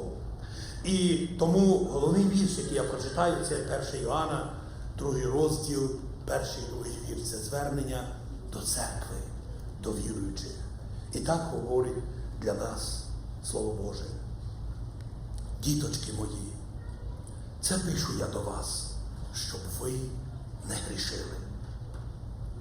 А коли хто згрішить, то маємо заступника перед Отцем, Ісуса Христа праведного. Він ублагання за наші гріхи. І не тільки за наші, а й за гріхи всього світу. Ми знаємо, що цю проблему, яка сталася в Едемі з першою людиною Адамом і Євою дружиною, гріхи їхні відділили від Бога. І всі нащадки, які родилися від них, вони грішні. Тому заплата за гріх є смерть. А дар Божий – життя вічне в Христі Ісусі, Господі нашим. І тому Ісус Христос, Він є посередник між Богом і людьми для того, щоб примирити людей з Богом, повернути їх знову у спільність із Богом. Він заступається за людей, які приходять до Нього, щоб дати їм поміч, щоб їм указати цю дорогу, якою потрібно йти. Тому ми сьогодні чуємо кругом, проповідники Євангелії проповідують, Христос каже, прийдіть до мене всі знеможені, обтяжені, і я вас заспокою. Слава нашому Господу! Сьогодні Ісус кличе, але на превеликий жаль, люди не чують, люди не бачать, люди не слухають те, що сьогодні говорить Ісус Духом Святим. І ми сьогодні говоримо про те, що ми, як церква, повинні бути освячені. І це освячення приносить для нас Ісус Христос. Тому що Він став цією жертвою за наші гріхи, які розділяли нас із Богом. Біблія каже, що немає праведного ані одного. Всі люди згрішили, всі позбавлені Божої слави. Ніхто не може унаслідувати вічне життя. Жодна інша релігія, жодне інше імення не дасть людині спасіння. Це сьогодні диявольський обман. Що люди заспокоюються в окремих релігіях, і сьогодні таке навчання поширюється, що всі релігії ведуть до Бога. Ні. До Бога веде тільки одне ім'я – Ісус. Ісус Христос. Алілуя Йому! Тому що Він прийшов, щоб знайти і спасти все те, що загинуло. Дорогі друзі, Він є вблагання за наші гріхи, за наші церкви. Ви зауважте, тут йде мова про церкву. Діточки, прошу вас, щоб ви не грішили. Але коли хтось грішить, ми маємо заступника. Це означає, що церква, яка живе на землі, вона буде продовжувати помилятися. Люди не є ідеальні, не є досконалі. Люди будуть помилятися. Але треба, щоб освячувалися. Тому воля Божа про церкву – наше освячення. Це є відділення від нечистоти. Це є покаяння в гріхах, у своїх неправильних поступках. І тільки освячення, покаяння дає прощення і дає звільнення. Алілуя! Но коли людина продовжує бути віруючим і жити в гріхах, вона губить спільність із Богом. Вона залишається тільки релігійною. Вона губить всяку духовність. Вона є тілесною. І тому Павло каже до Коринтянської церкви, які діли дари Святого Духа: я не міг до вас, коринтяни, писати, як до духовних, бо ви тілесні. Ви немовлята в Христі, ви не здатні з'їсти. Вас треба готувати. Вас треба годувати. Тому, дорогі друзі, моє слово сьогодні заключається в тому, що ми зрозуміли: в імені Ісуса Христа ми маємо все. Бо Він є наш заступник, Він є наш посередник, Він той, котрий примиряє нас із Богом, Він, який заступається за нас перед Богом. Він є наш Спаситель і наш Господь. Алілуя! І Він сьогодні тут. Справді, Він є тут. І Він хоче мати спільність з тобою. Він чекає на тебе, Він хоче чути твої розмови, Він хоче чути твоє бажання, що ти хочеш серцем служити Йому. Тому зауважте, коли ми читаємо перше послання Петра, перший розділ, 18-19 вірш, де апостол Павло стверджує: знайте, що нетлінним сріблом або золотом відкуплені ви були від марного вашого життя, що передане вам від батьків, але дорогоцінною кров'ю Христа, як непорочного і чистого ягняти. Подумай, яка ціна була заплачена за наше спасіння. Дорогоцінна кров Ісуса Христа. Це жертва Божого Сина. Тільки Христова жертва прийнята була в небесах, яка здатна дати право вернутися в спільність людям із Богом. Щоб не просто покрити гріхи, а простити. Простити всі гріхи. Тому написано в Євреїв 9 розділ: бо Христос увійшов не в рукотворну святиню, що була за взір правдивої, а в саме небо, щоб з'явитись тепер перед Божим лицем за нас. Тобто як заступник, як первосвященник, слава Йому. Він увійшов у саме небо, коли Він вознісся, щоб з'явитися перед лицем Божим за нас, щоб заступатися за кожного із нас перед Божим лицем. Ісус Христос є наш заступник. Він захищає нас, Він наш адвокат. Він захищає нас перед Отцем для того, щоб ми не попали під гнів Божий. Бо тому що правосуддя Боже, воно не може просто оправдати людину, не звершивши суду Божого над гріхом. Тому суд Божий над нашим гріхом був звершений. За кожен наш гріх була заплачена ціна. І це була жертва Божого Сина, який став Сином Людським. Кажуть, спасіння даром. Воно не даром. Для нас воно даром. А для Бога це ціна, однороджений Син, якого Він віддав на смерть. Дорогі друзі, тому Христос нас звільнив від всякого засудження. У Римлян 8 розділ, 34 вірш. Апостол Павло ставить таке питання. Хто той, хто засуджує? Христос Ісус є той, що вмер, надто воскрес. Він праворуч Бога, і Він заступається за нас. Засуджує диявол. Він постійно оскаржує святих перед Богом. Він постійно старається людині показати, що у Бога нема прощення для тебе. Багато є людей, які, будучи віруючими, вони попадають в депресію тільки по тій причині, що вони зневіряються Богу. Вони перестають вірити в Боже Слово, Божі обітниці, які дані нам в Ісусі Христі. І тоді диявол починає тиснути на нас, щоб нас оскаржувати, що ми не такі, ти не такий, в тому ти не такий. Так, ми багато не такі. Але коли ми приходимо до Ісуса і визнаємо свої гріхи, то є написано, 1 розділ 9 вірш, першого післання Йоанна. Коли ми свої гріхи визнаємо, то Він є вірний і праведний, щоб нам гріхи простити і очистити нас від неправди всілякої. Воля Божа є освячення. І ти не можеш жити з гріхом.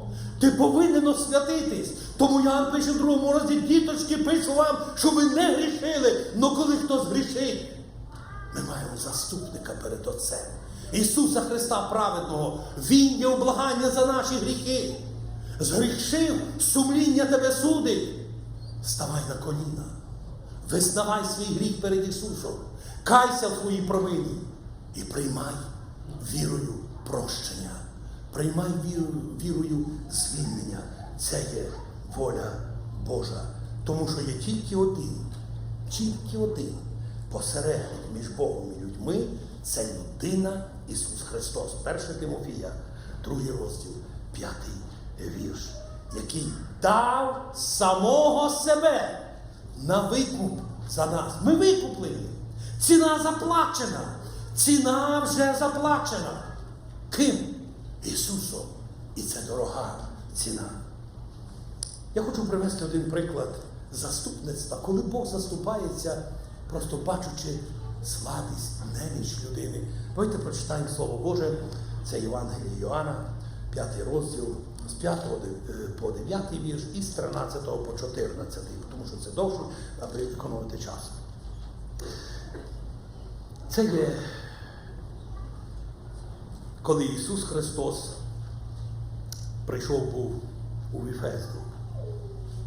І там був один чоловік, що 38 років був недужий.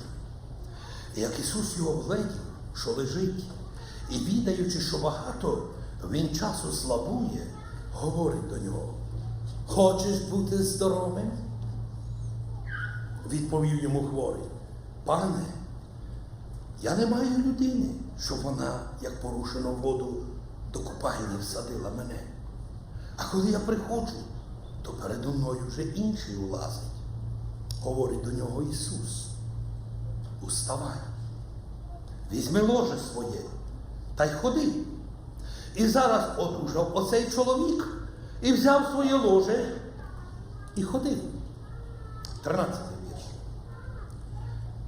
Та не знав уздоровлений, хто то він. Тобто той, хто уздоровив його. Бо Ісус ухилився від народу, що був на тім місці. Після того Ісус стрів у храмі його, тобто цього вже уздоровленого, який 38 років був хворий, і промовив до нього: ось видужав ти. Не гріши вже більше, щоб не сталося тобі чого гіршого. Перш за все, що цей текст указує причину, чому цей чоловік мав таке тяжке життя. 38 років. Він шукав визволення, но нема, хто б йому допоміг. Нема, хто б йому поспівчував, хто б йому розказав, хто б йому указав ту дорогу, якою йому потрібно було йти. Подумайте, 38 років. Дехто з вас, сидячих, навіть не доживши до цього, а проживши цей відрізок часу, мало чи багато? Мало. Життя невелике, але страждань було багато у цього чоловіка. Дорогі друзі, це життя в недузі. Це життя в недузі. Це постійно потребував опіки. І, звичайно, що він вже був звик до цієї недуги. Можливо, вже за ті всі роки життя він вже і не уявляв собі іншого, але все ж таки його бажання не покидало все ж таки бути визволеним. Він хотів бути здоровим, тому лежав там, бо якби не хотів, то там ангел часом з'являвся, і перший, хто влазив в цю воду, він ставав здоровим. І він чекав на це милосердя Боже. А його не було до нього. Інші оздоровлялися, і він тільки, можливо, з заздрістю дивився, як інші йшли здоровими, а він залишався в цій же самій проблемі. Але зауважте, настав той час, коли Ісус саме направився на то місце. Там багато було, яке написано, були хворі, там були каліки, там були різні люди, які були немічні і чекали. І саме він до цього чоловіка підійшов, який 38 років лежав. І ми прочитали, що він підійшов з таким запитанням: чи хочеш бути здоровим? Відразу в нього включилося все. Невже ж то сьогодні цей день, що та людина мені може допомогти, коли буде зрушено оцю воду, і він мене понесе туди? Можливо, прийшла ця поміч. Але він просто сказав до цього чоловіка: чи ти хочеш бути здоровим? А цей починає виливати йому всю свою історію. Нема людини, яка би мені допомогла. Ісус є той, котрий знає, який співчуває, який розуміє, який бачить, який знає мотиви, все Він знає. Чи ви вірите, браття, сестри, що Ісус сьогодні той самий сьогодні? Алілуя!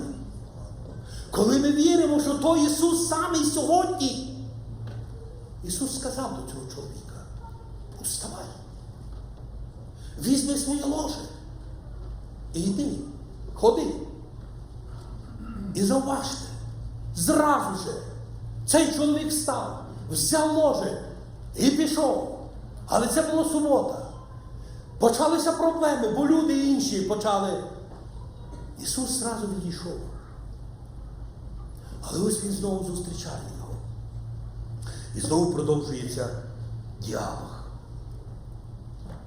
І коли Ісус промовив до нього: ось ти видужав, але тепер не гріши вже більше. Не гріши вже більше. Бо як будеш продовжувати вертатися до твого попереднього життя, гірше тобі стане, ніж було до цього. Дорогі друзі, я в цьому бачу великий меседж сьогодні, чи слово до церкви, до віруючих. Коли ми отримали прощення, коли ми отримали звільнення, не вертайся до гріховного життя, до попередніх днів свого невідання, коли ти не розумів, не знав. Не дивися на інших людей, коли інші грішать, і їм проходить, і ти думаєш, і мені пройде. Не робіть цього, брати мої сестри. Пильнуйте про мир, пильнуйте про святість, без якої ніхто не побачить Господа. Біблія каже, що грішник може робити 100 разів лихе, Бог йому суд відкладає. Бог не карає відразу за провину. Але ми бачимо, що тільки Ісус приносить то оздоровлення, тому що Він той, котрий заплатив ціну, тому що Він є заступник, Він є посередник між Богом і людиною за тебе, за твої гріхи. Коли тільки забажаєш бути здоровим, як тільки забажаєш бути вільним, коли тільки забажаєш бути з Богом, Він обов'язково прийде до тебе. Тому що Він один має силу тебе спасти, тебе простити, Він має силу тебе оздоровити, Він знає всі твої бажання. Чи ти віруєш сьогодні в це? Що тільки Він один і ніхто інший? Людина часто в пошуках за іншим, вона змучується, як та жінка, 38 років, 18 років вона страдала, була кровотечею, і вона потратила всі кошти на лікарів. Але допомога не знайшла. Но коли повірила в того, якого Бог послав, як жертву за наші гріхи, Ісуса Христа, і сказала в своєму серці, коли я приторкнуся до Його одежі і буду здоровою, і вона стала оздоровленою. Галилуя! Ось що значить вірити. Ось що значить довіряти, брати і сестри.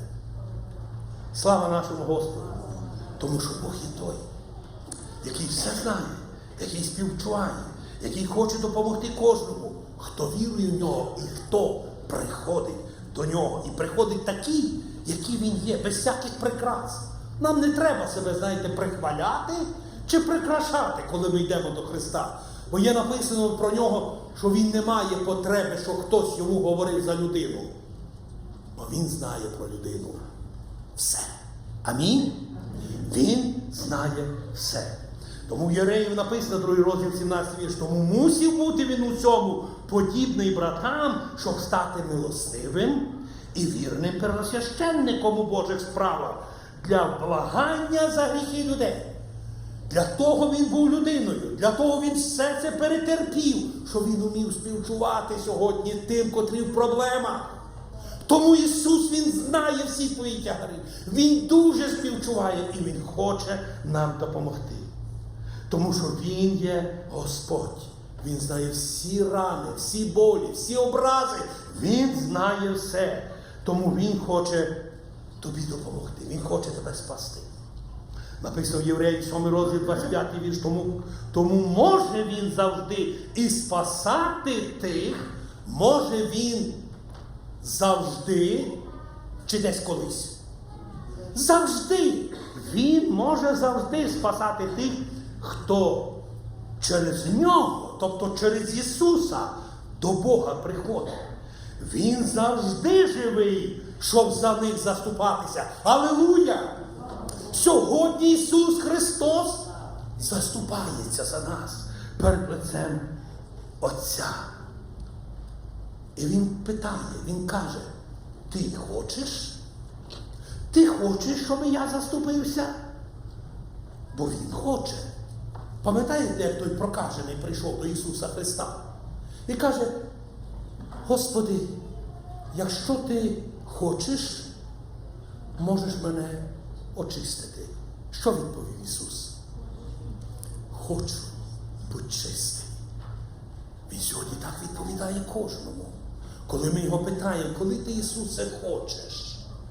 Він хоче, але чи ти і я хочемо цього? Якщо ми хочемо, ми повинні прийти до Ісуса. Ми повинні прийти смиренні, повинні прийти з покаянням. Ми повинні вірити, що Він сьогодні є той самий, що Він є твій заступник, що Він є твій посередник між Богом і людиною. Він є твій відкупитель, Він є твій Спаситель, Він є Господь. Алілуя Йому!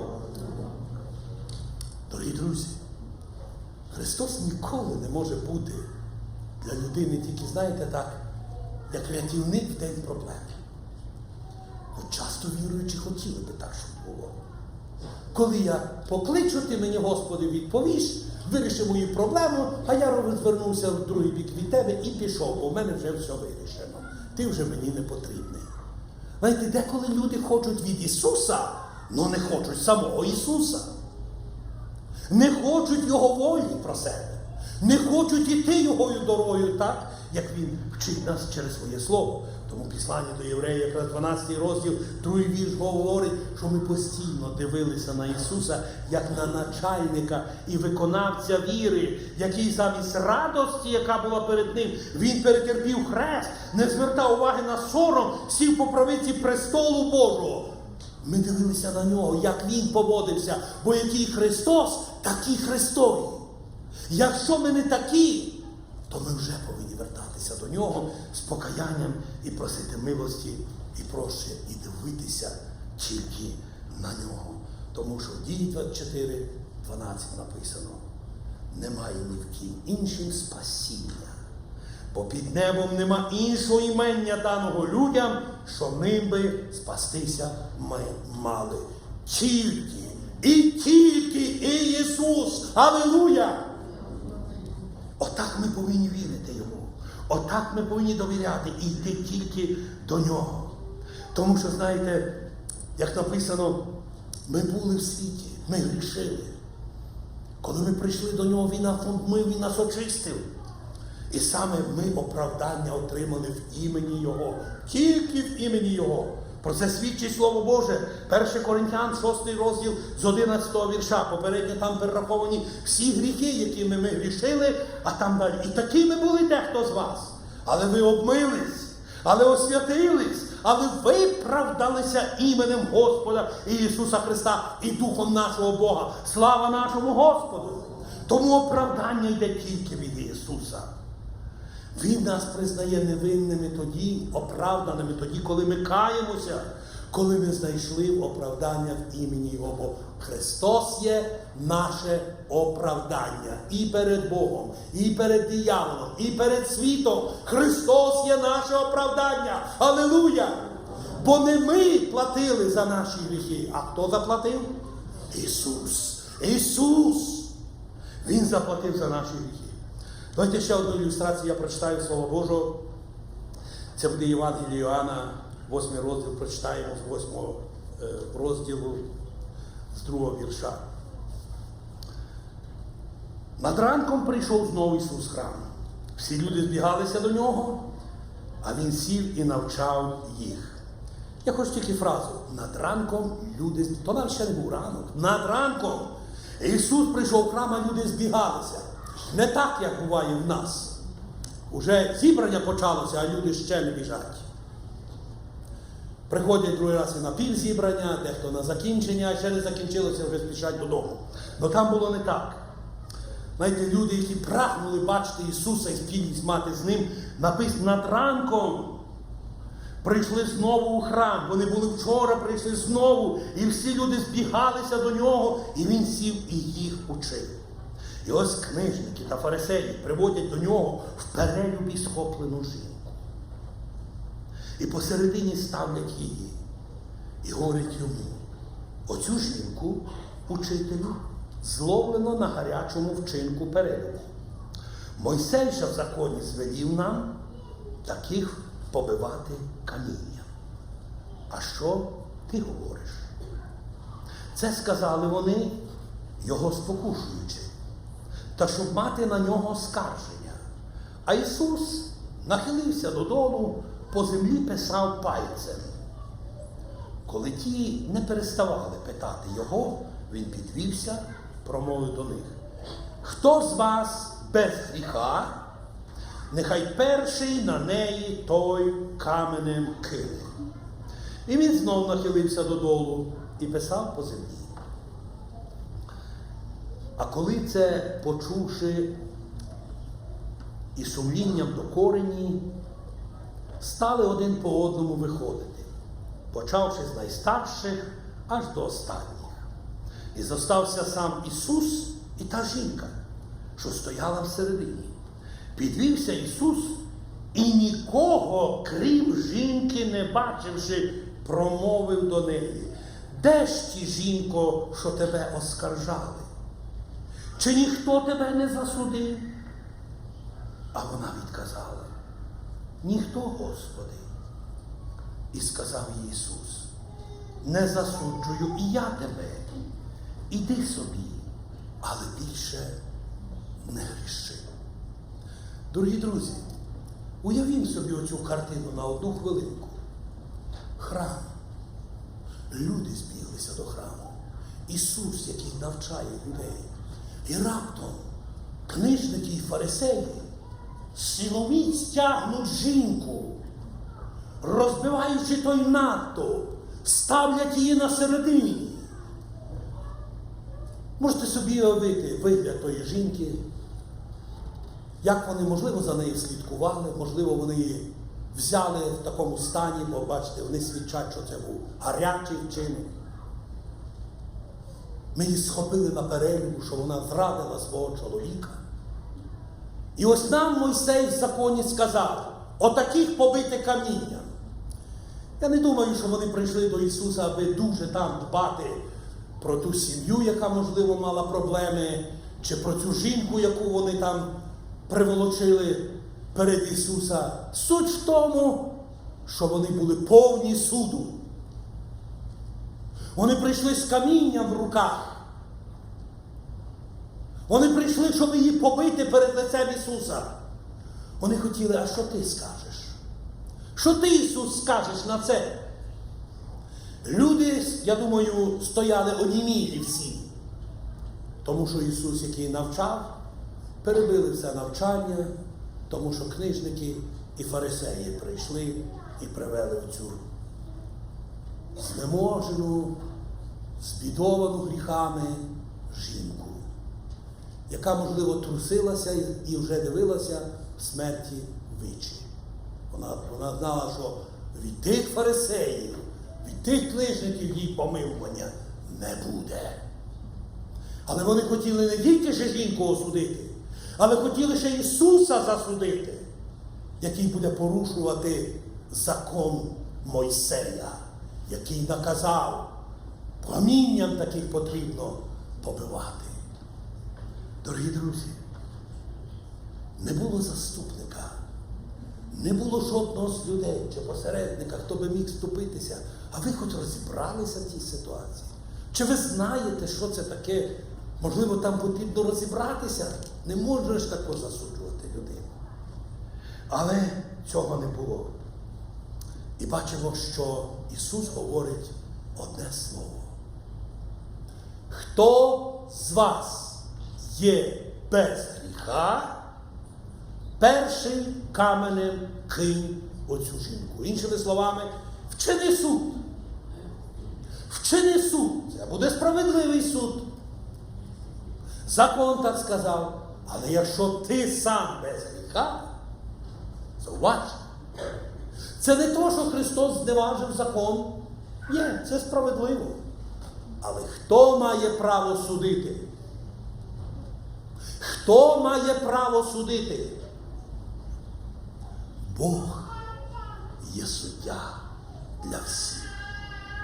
Ісус учив: не судіть. Не судіть.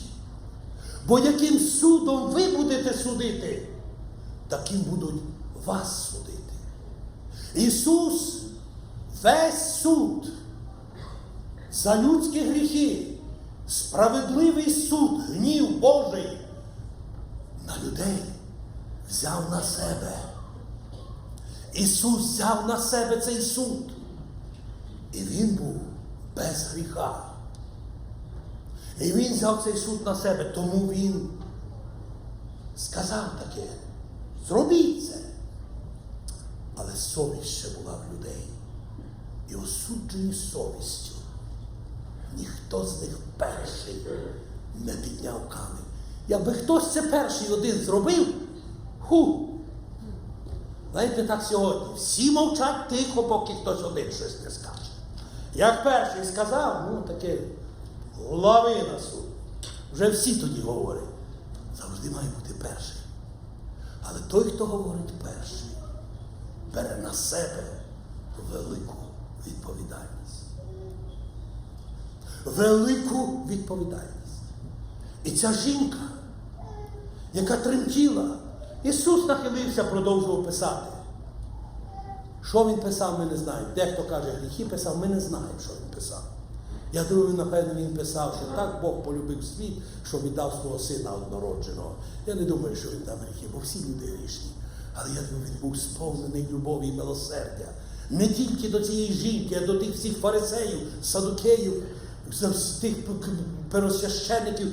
Він був милостивий до них, бо Він прийшов, щоб спасти, щоб знайти і спасти те, що загинуло. Всі розійшлися, ні одного нема. Він піднявся, нікого нема. І він повертає до цієї жінки.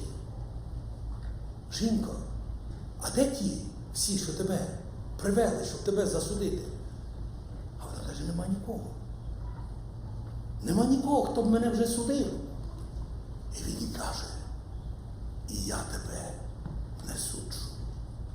Але йди і більше не гріши. Що це означає, я тебе не суджу? Він співчуває людині. Він знає її творіння, він знає її неміч. І він прийшов, щоб взяти всі гріхи наші на себе. Він заплатив, він має право проявляти милість. Тому що він заплатив ціну за кожну людину. Дорогі браття, сестри, тому що Христос прийняв наш суд на Христі і заплатив ту ціну за наше спасіння. І Він взяв всі наші гріхи, всі наші проблеми, всі наші хвороби, які все те, що розділяло нас з Богом, Він поніс на собі. Дорогі друзі, Біблія каже, так бо Бог полюбив світ, що віддав свого однородженого сина, щоб кожен, хто вірує в нього, не загинув, але мав життя вічне. І далі 17-й вірш. Бо Бог не послав свого сина на світ, щоб він світ засудив. Він не послав Сина Божого, щоб він засудив, але щоб через нього світ спасся. Алілуя! Він прийшов для нашого спасіння. Тому він каже нижче, хто вірує в нього, не буде засуджений. Хто ж не вірує, той вже засуджений. Чому? Що не повірив. Однородженого Сина Божого. А суд же такий, що світло на світ прибуло. Люди темряву більше полюбили, як світло. Лихі бо їхні вчинки були. Бо кожен, хто робить лихе, ненавидить світло. Тепер ви розумієте, чому люди не йдуть до Христа? Всі, хто роблять лихе, гріхи, вони ненавидять світло. Вони тікають від світла. Вони залишають світло. Чому? Бо їхні вчинки були лихі. Вони більше полюбили темряву. Бо кожен, хто робить лихе, ненавидить світло. І не приходять до світла, щоб не зганено вчинків його. А хто робить за правдою, той до світла йде, щоб діла його виявили зроблені в Бозі. І тому, Слово Боже нам каже, діточки, пишу я вам, щоб ви не грішили. А коли хтось грішить, ми маємо заступника перед Отцем, Ісуса Христа, праведного. Він є ублагання за нас. Воля Божа про церкву – це є освячення, щоденне наше освячення. І ми маємо всі засоби для того, щоб бути очищеними і освяченими. Ми маємо Слово Боже, яке ми читаємо кожного дня. Ми маємо кров Ісуса Христа, яка була пролита, яка очищає нас від всякого гріха, коли ми свої гріхи визнаємо. Ми маємо Святого Духа, який відкриває нам дорогу спасіння, який веде нас до покаяння, який побуджує нас прийти до Христа, викликає в нас це хотіння. Тому ми повинні бути чуйні до голосу Святого Духа. І написано, не засмучуйте Духа Святого Божого, яким ви запечатані. Бо дехто може з віруючих, засмутивши Духа Святого, не чути жодного голосу. І бути самоправедним, бути самовдоволеним, бути самодостатнім, ходити собі просто так, я є віруючий, і нікого нічого не слухатися. Віруючий повинен бути чутливий до Святого Духа. Тому що ми віруємо в Ісуса Христа, який є наш заступник, який є наш посередник, який оплатив всю ціну за наше спасіння. І є написано, останній вірш читаю, і ми молимося. Отже, біймося. Коли зостається обітниця входу, це для церкви пишеться.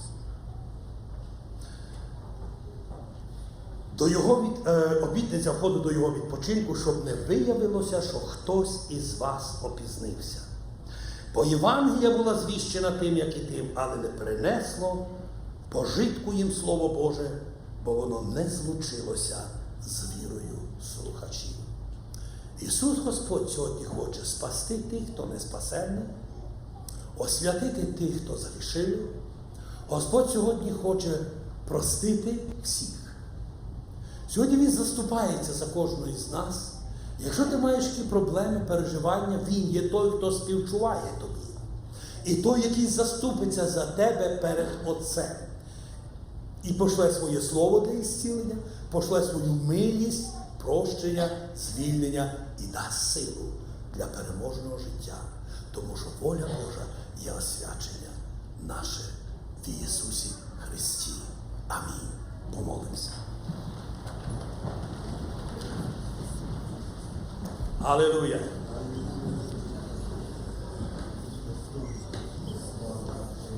О, Шамаралабасу. Ми Тобі поклоняємося, Отче неба і землі. Ми Тебе возвеличуємо, єдиного Бога, Спасителя нашого і Господа Ісуса Христа, через якого ми прийшли до Тебе.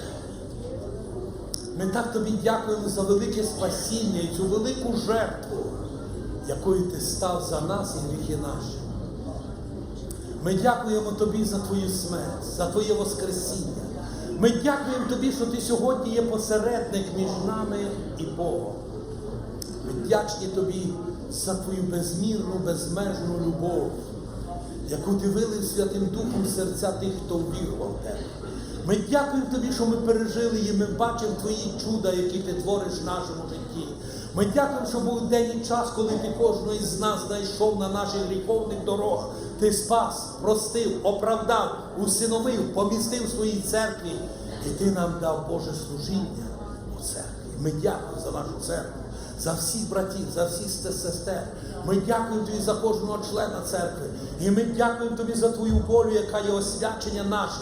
І ми дякуємо Тобі за всі ці засоби очищення, освячення, які Ти залишив. І за Твоє Слово, і за Твій Святий Дух, і за Твою кров. І дякуємо за це чудесне ім'я Ісус Христос, який Господь і Спаситель, який сьогодні заступається за нас перед лицем Отця. Ми дякуємо Тобі.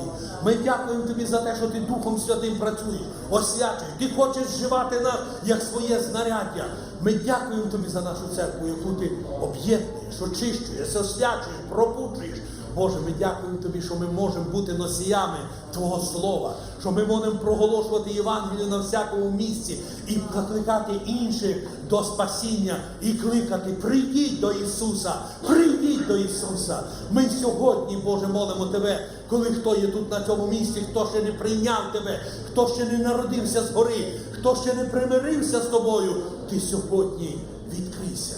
Ти сьогодні поклич Святим Духом, щоб сьогодні кожен, хто ще не вірував, прийшов до Тебе, отримав звільнення, прощення, радість нового життя і життя вічне з Тобою. Ми це просимо в ім'я Ісуса Христа. А Тобі слава Бог, Отець, Син і Дух Святий. Амінь. Отче наш, що живеш на небесах, нехай святиться ім'я Твоє, нехай прийде царство Твоє. Нехай буде воля Твоя, як на небі, так і на землі. Хліб наш щоденний дай нам і сьогодні. І прости нам провини наші, як і ми прощаємо винуватцям нашим. І не веди нас у спокусу, але визволи нас від лукавого. Бо Твоє є царство, і сила, і слава повіки. Амінь. Будь ласка, сідайте, я запрошую сюди сестру Люду Якимів. Вона хоче коротко поділитися свідоцтвом про милості Божі, які Господь проявив. І ми ще будемо робити оголошення. Мати, ще заключну молитву. Перш всього я хочу подякувати Богу і брату Євгену, що він мені допоміг, тому що для того розслабленого в купальні потрібно було помічників. Я дякую Богу, що наша Катя має два помічники. Має Христинку Полюк і Софію Лозовську. І якби того не було, я б зараз не бачила того результату. Тому що я вдячна Богу, що церква прийняла мою дитину, відкрила двері, і той результат є. І що саме головне, я хочу сказати, що Бог, наша Катя закінчила школу, і ми були 4 числа на випускному, і Бог по-особливому благословив її, Бог дав їй розум, вона є розумна, вона читає, вона пише, вона працює з комп'ютером. І вона все може зробити, вона є відповідальна. І вдома допомагає все. І одного дня, буквально недавно було, я йшла на роботу, закинула стірку і вже поверталась додому, і забула їй сказати, щоб вона просушила і поскладала. А коли я повернулася додому, зразу до машинки, дивлюся, вона просушила, поскладала все, попилососила. І дивлюся на столі, так прибрала і поставила кружку і записку. І написала, що то є реально, то є чай для мами від Катерини, і я люблю тебе дуже-дуже. І все, що я сказала, я сказала, Господь, я тобі так дякую за ту дитину. І кожну мить ми просто бачимо Божу руку. Вона просто Бог так її міняє, і ще більше того, вона щиро любить Бога. Вона просто в Біблії вона стала так орієнтуватися, вона знає, де читає, вона знає, де Новий Завіт, де Старий, вона відкриває то. Вона кожен день читає Біблію, в неї 6 година скеджел, вона читає Байбл стадії. Постійно говорить, що вона піде в біблійну школу. Я не знаю, яка воля вже надалі, але я вдячна Богу, тому що я бачу, що Бог є з нами. І Бог її по-особливому благословляє. Вона і їсти собі приготує. І одного разу я прийшла з роботи, я в суботу роблю до обіду, тільки я привертаюсь додому, а її нема вдома. І то такий був стрес для мене. Я зразу за телефон, зразу дзвоню, і вона відзивається. Я кажу, Катя, де ти є? А вона каже, в церкві на конференції в Рол. Я кажу, а як ти туди попала? А я подзвонила до Христинки, вона мене пікала. І, розумієте, і вділася, і все, і вже і подзвонила. Я й забула за ту конференцію, а вона пам'ятала. Але що я хочу сказати, що все так не було. Були тяжкі моменти, були на початку, я вже говорила, вона не могла ходити довго, вона не могла говорити, вона вже після 8 років почала говорити. Але що саме головне, що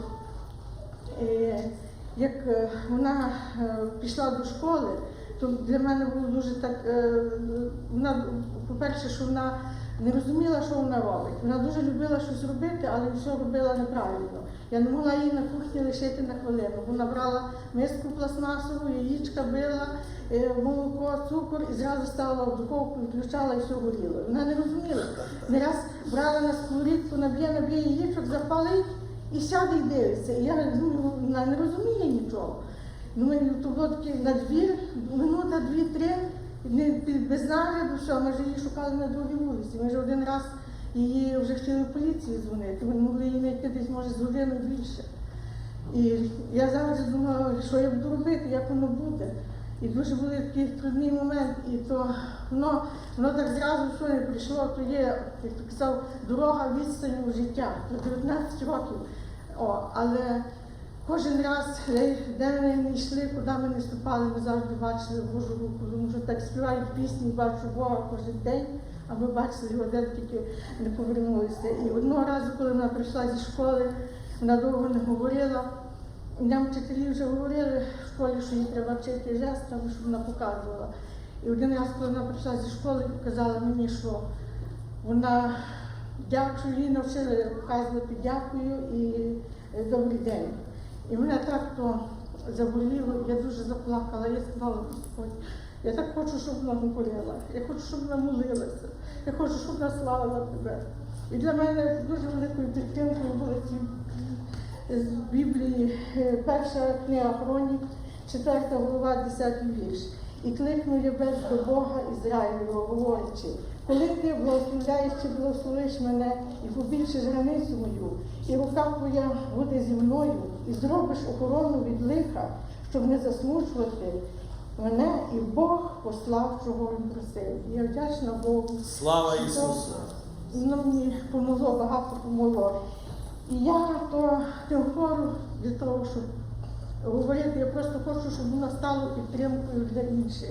І тому я говорю як для батьків, що дуже важливо, коли ми говоримо слова благословення для своєї дитини. Благословляйте своїх дітей, моліться за них. То є велике, тому що якщо ви благословите свою дитину раз в день, порахуйте, скільки то є в тиждень, і місяць, і в рік. І всі ті благословення не стануть покривалом для вашої дитини.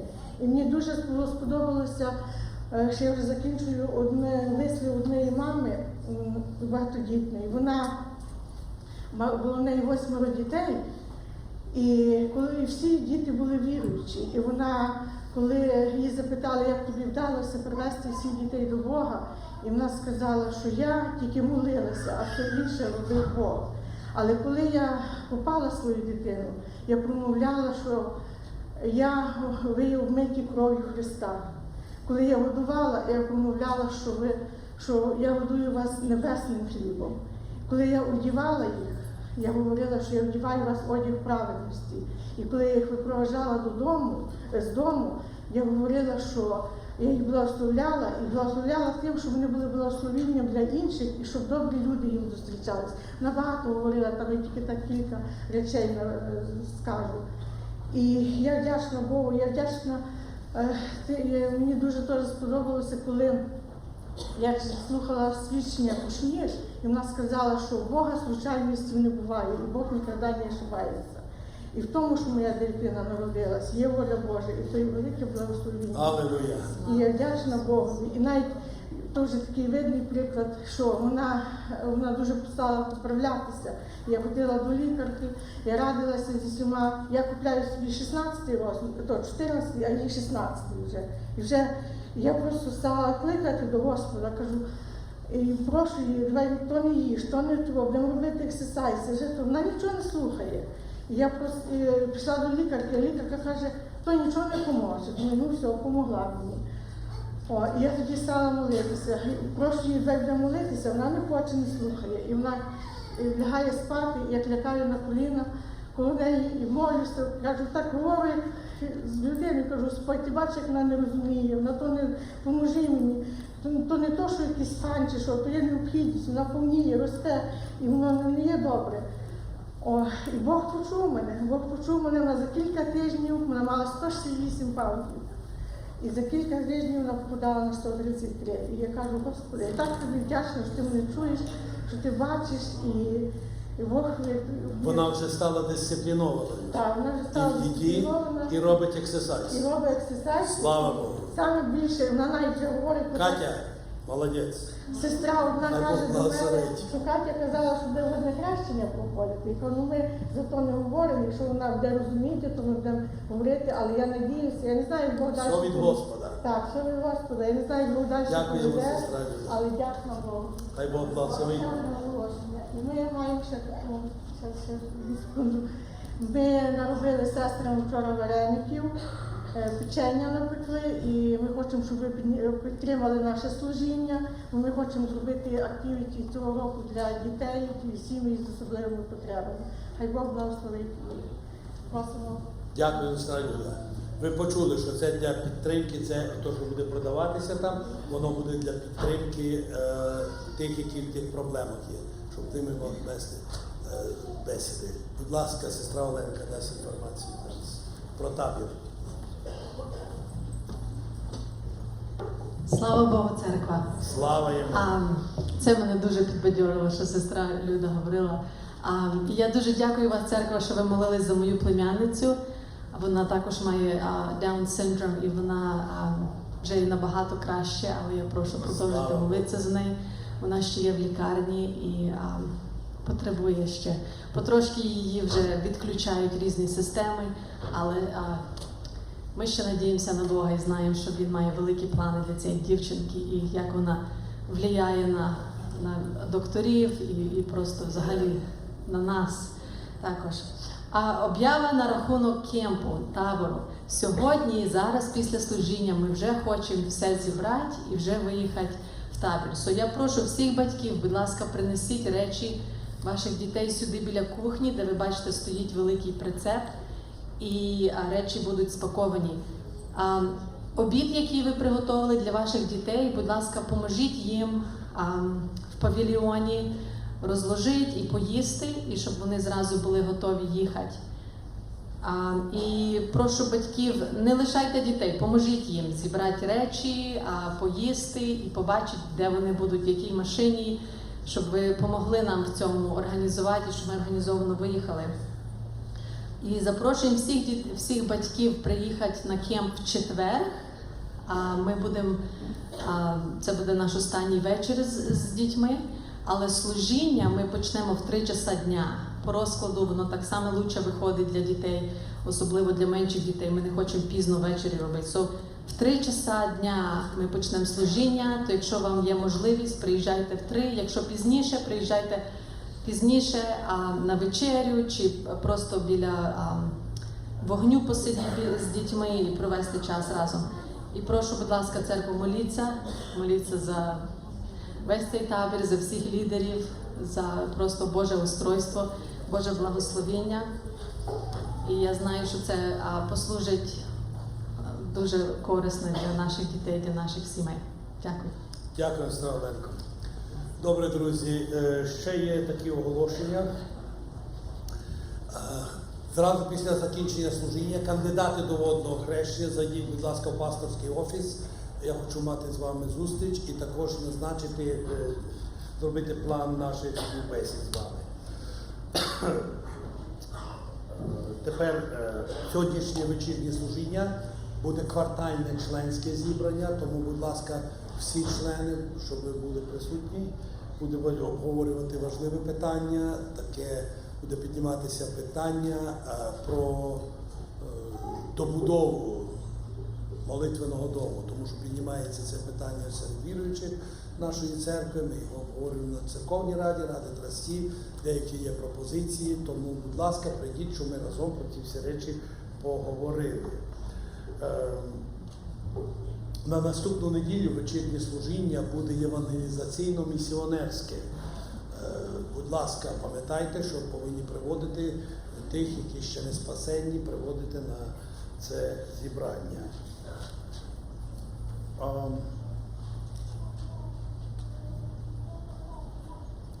Є прохання, сім'я Полюків, прохання помолитися за нашу дочку Христинку. Вона відправляється на місію в Індію, у вівторок. Помоліться, щоб Господь благословив і оберігав в дорозі, використав її там на місці для своєї слави і для його царства. Також є ще від Янківських сім'ї. Дорогі брати і сестри, просимо помолитися за нашу подорож на Україну, щоб Бог благословив в дорозі і в вирішенні всіх наших питань у підготовці до весілля. Це Стефановичі і Янківські. Тому будемо молитися, щоб Бог благословив і поміг теж в цих всіх питаннях. Кого день народження? Поврозник Домінік, Аб'як Діана, Мельничук Люба, Микитюк Саліна, Петровець Жанна, Струк Сабріна, Терещук Наомі, Вергун Любомир, Пришляк Орест, Вергун Емма і Веремій Андріан. Будь ласка, правильно я прочитав? Андріан. Кого день народження, будь ласка, підніміться, щоб ми вас побачили. Ми вас всіх поздоровляємо з день народження і благословляємо із Дому Господнього. Бачимо Домініка. Хай Бог благословить. Добре. Давайте ми всі встанемо. Ми принесемо всі ці нужди, потреби, які є перед лице Боже і будемо молитися, щоб Бог благословив кожного, всі ці нужди, всі ці потреби, які були заявлені про Кемп, про Катю будемо молитися, щоб Господь Духом Святим вів кожну сім'ю, кожну особу, щоб Божа слава являлася в церкві, щоб нові люди спасалися, щоб справді Господь був прославлений через свою церкву.